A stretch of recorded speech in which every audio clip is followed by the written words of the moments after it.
Why do they suddenly go silent, stop replying, or seem distant, right when you thought everything was perfect?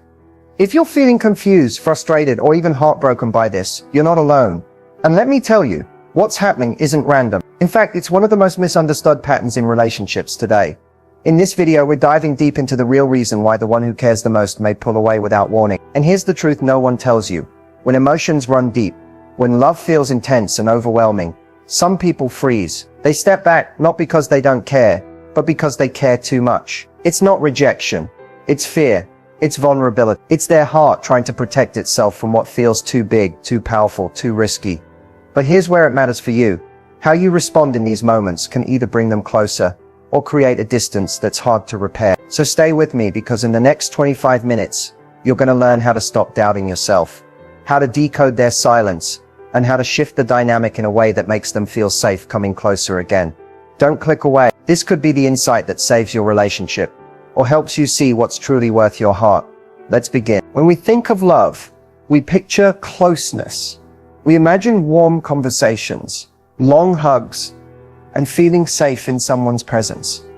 But what happens when the one who loves you starts creating distance? When their messages slow down, their energy shifts, and they seem to disappear. Not because they've stopped caring, but because they care more than they can handle. Here's the hidden psychology most people miss. Love doesn't just awaken joy. It awakens fear, and sometimes that fear makes people pull away, even when they want to come closer. When someone falls deeply for you, it can trigger something inside them that they weren't prepared for. Maybe they've been hurt before. Maybe they've built walls to protect themselves for so long that real intimacy feels terrifying. And now, faced with the depth of their own feelings, their mind screams, "This is dangerous. This could break me." So they step back, not to hurt you, but to try and feel safe again. This isn't about you not being enough. It's about their inner world, old wounds, buried insecurities, and fears they may not even recognize. Their distance is often a battle between the part of them that craves love and the part that fears what love can do. Imagine their heart like a house that's been locked up for years. You come along and your presence opens the door, letting in light, warmth, possibility. But suddenly they panic. They worry that letting someone in means losing control, or worse, getting abandoned when they finally let their guard down. That's why their instinct is to retreat. But here's the key. Distance doesn't always mean disinterest. Sometimes it's the space they think they need to process the intensity of what they feel. It's their mind's way of saying, "Let me breathe. Let me make sense of this." And how you respond in these moments shapes what happens next. If you chase, question, or pressure, you feed their fear. But if you hold steady, if you give them space without pulling away emotionally, you become the safe place they're searching for. That's when they can return, not because you begged, but because you understood. So when love creates distance, don't rush to fill the gap with noise, overthinking, or action. Instead, recognize it for what it is, a sign that something powerful is happening, and they're figuring out how to handle it. In the next part of this video, we'll break down the mixed signals this distance creates, and how to tell if what you're seeing is fear, confusion, or something else entirely. Stay with me, because what you learn next could shift the way you see your connection forever. Let's be honest. Nothing drives us more insane in relationships than mixed signals. 1 minute, they're showering you with affection. They're calling, texting, planning time together. The next, silence, distance, cold energy that leaves you staring at your phone, wondering what just happened. And in that moment, the doubt creeps in. Is it me? Did I do something wrong? Are they losing interest? Here's the truth. Mixed signals aren't random. They are the clearest reflection of someone battling themselves. When a person sends mixed signals, it's not usually about how they feel about you. It's about what's happening inside of them. And understanding this, really understanding it, gives you a power most people never tap into. So let's break it down. Mixed signals often happen when someone feels two powerful forces at once: the desire for closeness and the fear of vulnerability. They may love the way you make them feel safe, seen, valued, but the very intensity of that feeling can scare them. It brings up old wounds, fear of getting hurt, fear of losing control, fear of needing someone too much. That's why you see this push and pull. They move close, then they step back to breathe. Sometimes it's not even about fear. It's about uncertainty. Maybe they didn't expect to feel so much, so fast. Maybe they're questioning whether they're ready for what's happening. And without even realizing it, they start testing the connection. Not to play games, but to find their footing. They give you attention, then distance. They open up, then close down. It's their way of figuring out how to navigate what feels overwhelming. And yes, sometimes mixed signals aren't about you at all. Life gets heavy. Stress, work, family issues. They weigh people down. And instead of communicating that, they go quiet. You feel abandoned, but they're just lost in their own world, unable to balance it all. The key to handling mixed signals isn't to chase harder. It's to observe calmly. Watch for the pattern, not the isolated moments. Are they always coming back after creating when it counts? Do they show up? Do their actions match the care you hope for? Even if their energy feels confusing at times. Here's what most people get wrong. They try to fix the inconsistency by texting more, calling more, proving their worth. But that only fuels the cycle. The real strength lies in holding your space. When you stop reacting to the roller coaster and start showing steady confidence, you shift the energy. Instead of being swept into their emotional storm, you become the calm they're drawn to. And that's why you need to keep watching. Because next, we'll unlock one of the most misunderstood forces in love. The power of absence. How ignoring isn't always rejection. And how distance, when handled right, can make connection stronger than ever. Stay with me, this insight could change how you see love forever. Absence. Silence. That hollow space where once there were calls, texts, affection, it can feel like rejection, like abandonment. But what if I told you that sometimes that absence is not a weapon but a shield? What if the one who seems to ignore you is in their own way trying to protect both you and themselves from something they don't yet know how to face? Let's go deeper. When someone loves you deeply, it opens doors inside them that may have been locked for years. The doors to their most vulnerable places, the parts of them that long for connection but fear it at the same time. And when those doors swing open, it can feel overwhelming, like standing on the edge of a cliff, looking at something breathtaking, yet feeling terrified of falling. This is where absence comes in. Sometimes ignoring you or appearing to ignore you isn't about you at all. It's about them needing space to process emotions that are bigger than they expected. It's about stepping back to breathe, to regain a sense of control over feelings that feel too intense, too risky, too real. We live in a world that tells us constant communication equals care, that if they're not replying, not calling, not showing up every minute, they must not love us. But that's not always true. Some people express care by creating space, not because they want to leave you, but because they don't want their fears to ruin what's growing between you. Think about this. When someone is deeply afraid of losing themselves in a relationship, or of losing you, they might feel safer by pulling back. Their absence becomes their shield, a way to protect their heart from what feels like a storm of emotion. They don't know how to stay present with the intensity, so they choose distance. Not because they don't care, but because they care so much that they're afraid of messing it up. And here's the mistake many people make. They see this absence and immediately try to fill it. They send text after text, they call, they ask, "What's wrong? Did I do something?" But every time you chase, you confirm their fear that closeness means pressure, that love means losing their space, and the distance grows wider. So what should you do instead? Honor the power of absence. Recognize that silence can be part of the dance of love, a necessary pause that lets both people catch their breath. When they pull back, don't rush to fill the gap. Let it exist. Stay steady. Stay calm. Show through your actions that you're not afraid of space, that you're secure enough to let them process what they feel. When you do this, you transform absence from something that divides into something that can bring you closer. You show them that love doesn't have to mean pressure, that connection can survive, even grow when space is honored. And here's what often happens. Once they realize that you're not chasing, not demanding, not panicking, they feel safe enough to return. On their terms, in their time. Absence, when handled right, becomes powerful. It gives love room to breathe. It helps the connection mature. And it teaches both of you that real love isn't about constant presence.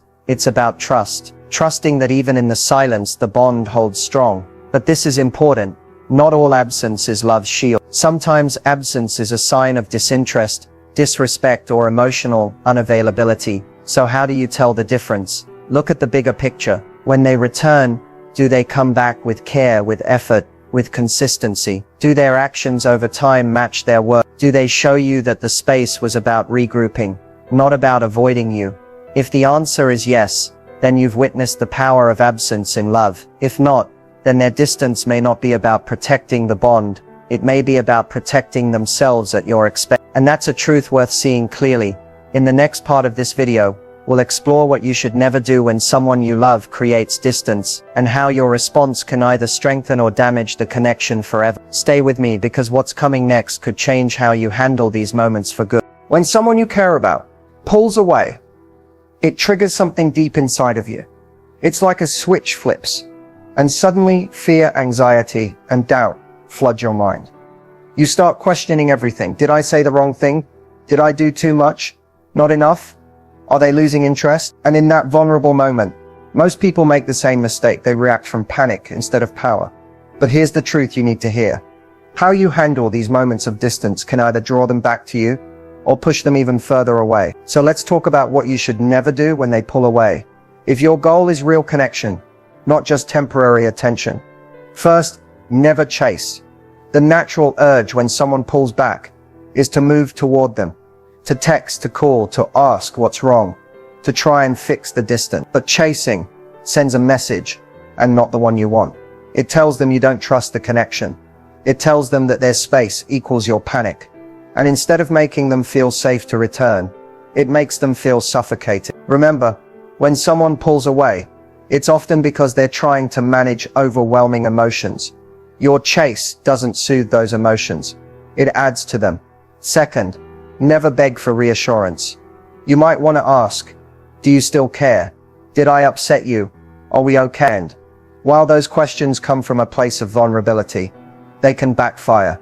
The more you seek reassurance in these moments, the more it feels like pressure. And pressure makes people retreat even further. The love that once felt light and beautiful begins to feel heavy, like an obligation they can't meet. Third, don't play mind games.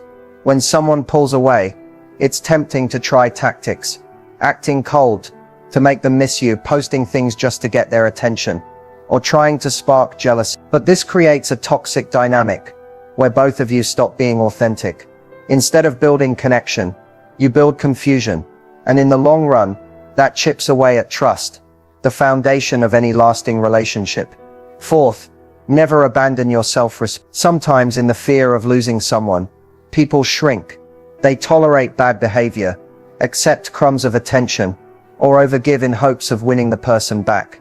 But this only teaches the other person that your value is negotiable, that your love comes at the cost of your dignity, and true connection can't thrive where self-respect is lost. So what should you do when they pull away? Stay steady, stay kind, respect their need for space, without abandoning yourself. Focus on your own emotional center. Trust that if the connection is real, distance won't destroy it. And if it does, that distance revealed a truth you needed to see. Here's what's powerful. When you stop trying to close the gap they created, and instead let them feel your calm presence from afar, they're far more likely to return. Not because you begged, chased, or manipulated, but because they feel safe, because they see your strength, because they realize you're someone who doesn't crumble at the first sign of distance. In the next section, we'll explore how to turn that distance into desire, the final move that can shift the dynamic in your favor, if you're ready to handle it with wisdom. Stay with me. What's coming could change how you approach love and connection for the rest of your life. When someone pulls away, the first instinct most people feel is to try and pull them back. The urge to text, to call, to explain yourself, to ask what's wrong. It's powerful. But here's the truth. The more you try to convince someone to stay, the more you actually push them further away. Because connection doesn't grow through pressure. It grows through presence, strength, and understanding. So how do you react in a way that strengthens the bond without begging for it? The first step is simple but powerful. Stay grounded. When someone distances themselves, it can trigger anxiety. You might feel like you're losing them, but reacting from that fear only feeds the disconnect. Instead, pause, breathe. Remind yourself that space isn't always a sign of rejection. Often it's a sign that they're trying to process their own emotions. When you stay calm, you create an energy of stability that they can trust. and that draws them closer over time. Second, focus on yourself. This is where many people struggle. They think, if I don't do something, I'll lose them. But the opposite is true. When you redirect your energy inward, toward your own well-being, your passions, your goals, you remind both yourself and them that your world doesn't revolve around their presence or absence. And this is magnetic. People are drawn to those who don't chase, who hold their value, who live fully regardless of who's watching. Third, communicate with strength, not desperation. If you choose to reach out, do so from a place of confidence. A simple, kind message that doesn't demand answers or attention can be powerful. For example, I hope you're doing well. I'm here when you're ready to connect. This lets them know you care, but it also shows that you respect their space and your own worth. Fourth, trust the connection, or let the distance reveal the truth. Not every person who pulls away is meant to stay. Sometimes, the distance shows you who is truly capable of building with you. And sometimes, it shows you that you deserve more than crumbs of attention. But either way, begging won't create the love you want. It only creates temporary closeness built on fear. Lasting connection comes when two people choose each other freely, not when one feels guilted or pressured into closeness. Finally, let them come to you. When you stop trying to fill the silence and allow them the space to miss your presence, to feel the absence of your energy, you give them the chance to come back on their own terms. And when they do, it's real. It's a choice. It's not the result of begging or chasing. It's the result of your quiet strength. Here's what's powerful. You don't have to prove your worth to anyone. The right connection sees it without you having to explain, convince, or beg. The right person values your calm, your respect for space, your ability to stand strong even when things feel uncertain. In the next part of this video, we'll reveal the final move that seals the bond, how to take all the strength you've shown and channel it into creating a connection that lasts. Don't miss it, because what comes next could transform the way you love forever. When someone you care about creates distance, it's easy to feel powerless. It's easy to believe that space means they're slipping away, that desire is fading, that you need to do something, anything to bring them back. But here's a truth that can shift everything for you. Distance doesn't have to be the end of desire. In fact, when handled with wisdom, distance can fuel desire. It can remind someone of what they're missing. It can draw them back to you, not through force, but through choice. So how do you turn that distance into desire? First, you stop filling the space with noise. Every time you overtext, over-explain, or overreach, you take away the one thing that makes desire grow: longing. Desire needs room to breathe. It needs space to stretch out. When someone pulls away, and you don't rush to close the gap, you create that space. You give them the opportunity to feel your absence. An absence, when paired with emotional connection, makes the heart remember why it cared. Second, you focus on becoming magnetic, not through words but through energy. This means living fully, even when they're distant. It means showing that you're not waiting on their validation to feel valuable. When you stay engaged with your life, your goals, your passions, your joy, they sense it, and it reminds them of what drew them to you in the first place: your light, your strength, your self-possession.